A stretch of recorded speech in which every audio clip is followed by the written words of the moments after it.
Oke, selamat sore, selamat datang lagi di Dion Garage. Jadi hari ini kita punya unit yang super istimewa karena unit ini unit baru tapi bawa nama legendaris dari satu brand. Ini dia unitnya Toyota Supra MK5 tahun 2024.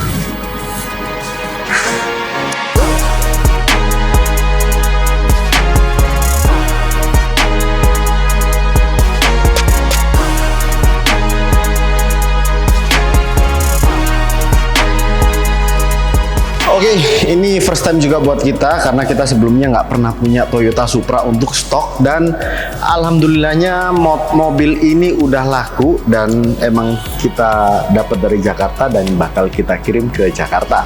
Dan untuk mobil ini sebenarnya Supra itu lahir di tahun 78 yang awalnya itu ada A50 kemudian diterusin ke A60, A70, ke A80 yang legendaris yaitu MK4 dan yang sampai sekarang adalah A90 atau yang dikenal MK5.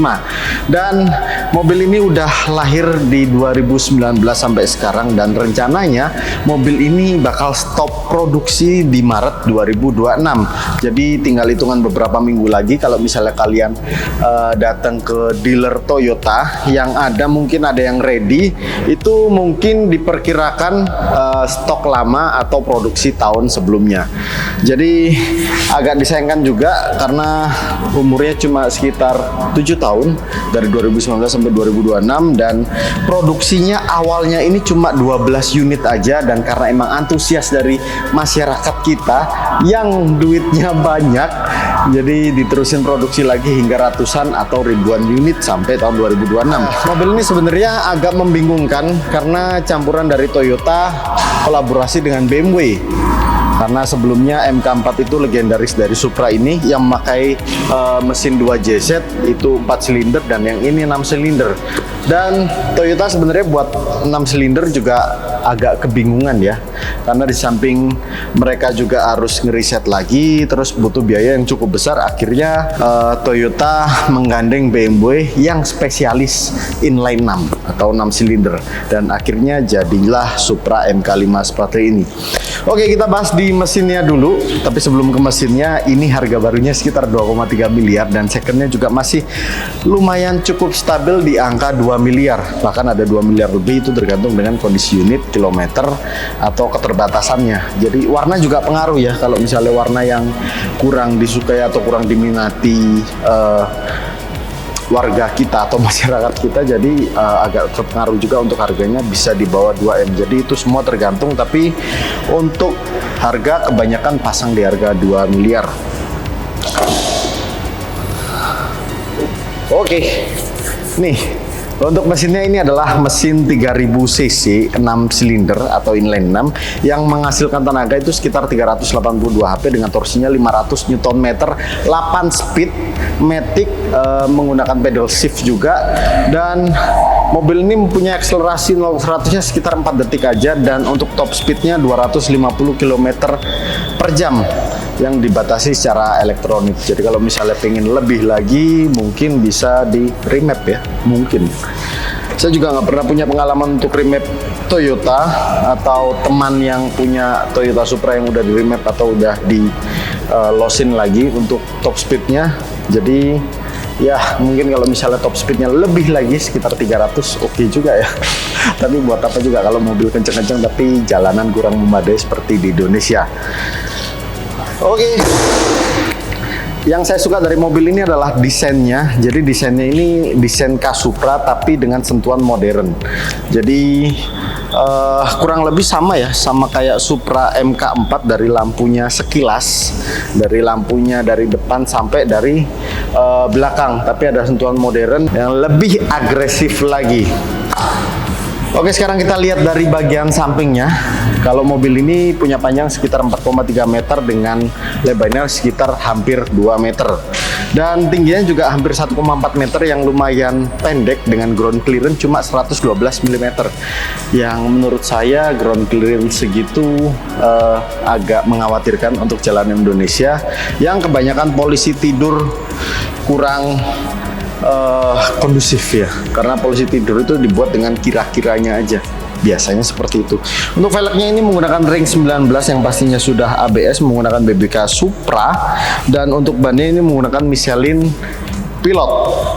Dan yang saya suka di bagian sini ada aero sideskipnya karbon, dan ini juga bukan cuma gaya tapi bisa menambah aerodinamika dari mobil ini. Untuk tangki bensinnya bisa sampai 52 liter dan ada spoiler karbon yang menambah agresif dari mobil sport yang satu ini. Dan juga ada diffusernya, kenapa juga dapat dua, dan ini tipe GR, tipe yang paling tinggi, tipe yang paling mahal, dan tipe yang paling sporty tentunya dari mobil Toyota Supra MK5. Oke, ketika naik mobil ini pertama kali, yang ada di otak saya adalah BMW F30. Kenapa? Karena dari joysticknya, terus dari dashboard tengahnya seperti ini, kemudian head unit yang di tengah, penempatannya hampir sama dengan BMW F30 juga kurang lebih seperti ini. Jadi sedikit ada sentuhan BMW, tapi emang kenyataan dan faktanya emang ada sentuhan BMW karena ini kolaborasi antara Toyota dengan BMW.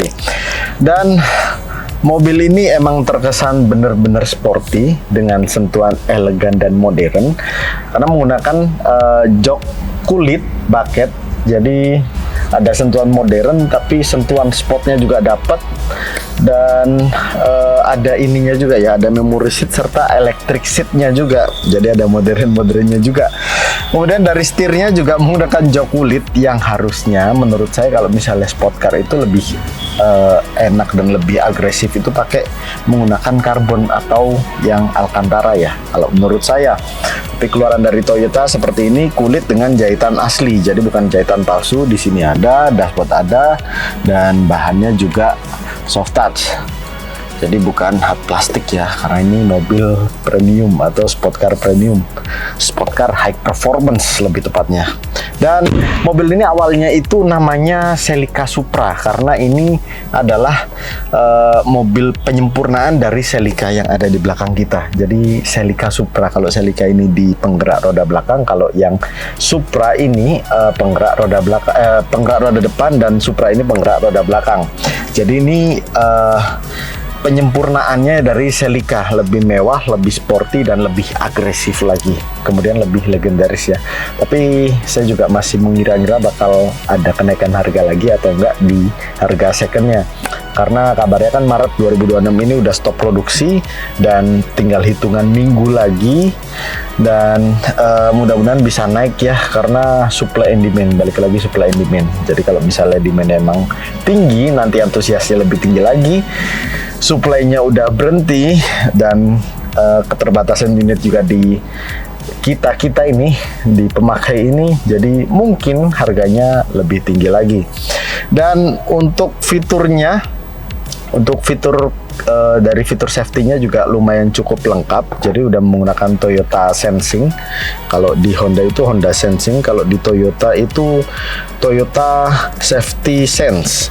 Kemudian ada adaptive cruise controlnya, auto high beamnya, kemudian ada blind spot monitoring, terus ada airbag ini sekitar 6 atau 7 buah ya. Jadi udah lumayan lengkap untuk keamanannya.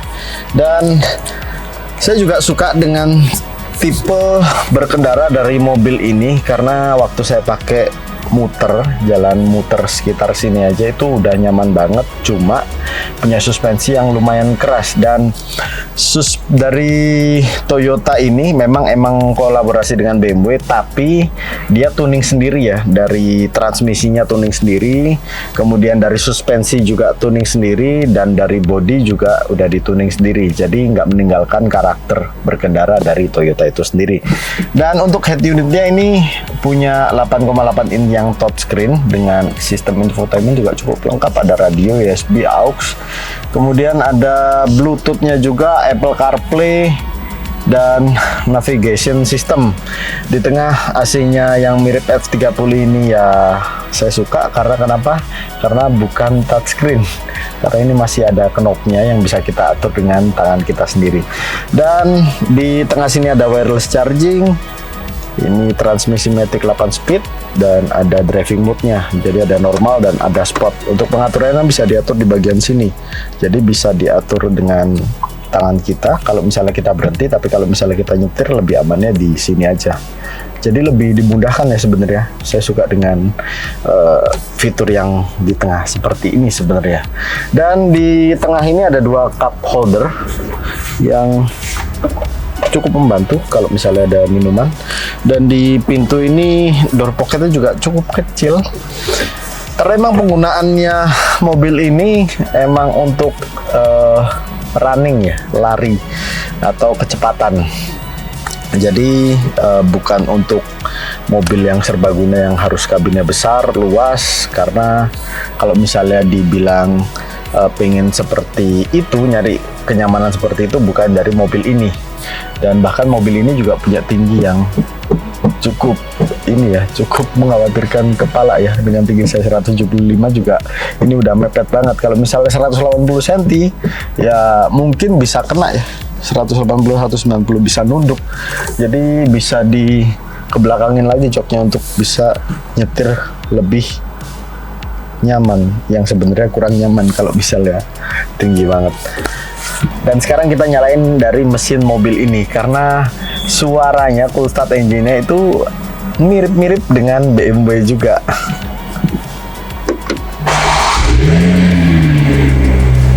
Iya kan?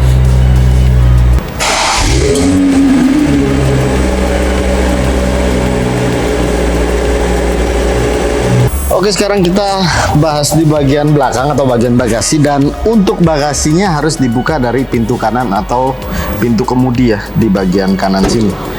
Jadi nggak bisa dibuka di bagasinya karena emang nggak ada pencetannya. Oke.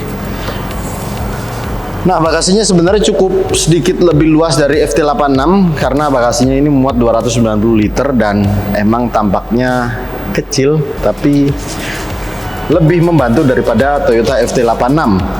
Karena saya punya Toyota FT86 itu nggak sedikit, jauh lebih sulit ya, mau bawa apa-apa juga susah. Mungkin itu kegunaannya buat naruh sepatu, tas kecil. Tapi kalau ini untuk koper pun masih cukup oke. Kalau misalnya space-nya 290 liter seperti ini ya, jadi cukup oke. Untuk audio juga sudah menggunakan JBL Premium di bagian sana ya, bagian belakang. Jadi belum ada surut baterainya kayaknya. Oh, ini ada ya. Oh, bukan, ini buat tirai ini. Jadi untuk bagasi cukup oke.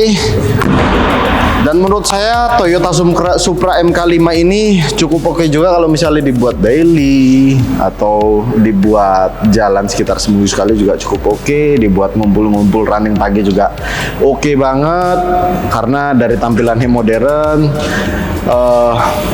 Pengalaman berkendara juga saya juga lumayan suka dari Toyota dan membawa nama legendaris dari Supra MK4 yang sebelum dari MK5 ini. Oke, terima kasih banyak yang udah nonton video ini dari awal sampai akhir. Dan sekarang kita mau prepare kirim unit ini karena emang unit ini baru laku. Dan alhamdulillahnya kemarin sempet agak bimbang juga untuk ngambil mobil ini karena dengan kondisi ekonomi yang kurang stabil ini kita juga kurang yakin. Tapi saya tetap butuh pengalaman dan akhirnya saya ambil, dan hanya 1 hari mobil ini laku. Jadi cuma nginep 1 hari mobil ini langsung laku, dan luar biasanya saya nggak mengira kalau emang ada dan masih banyak penyuka dari Toyota Supra MK5. Oke, sampai ketemu di video selanjutnya dengan mobil atau motor-motor keren berikutnya. Dan silakan kalian follow IG kita di diongarage.id dan di TikTok kita diongarage.id. Sampai ketemu di video selanjutnya. Bye bye.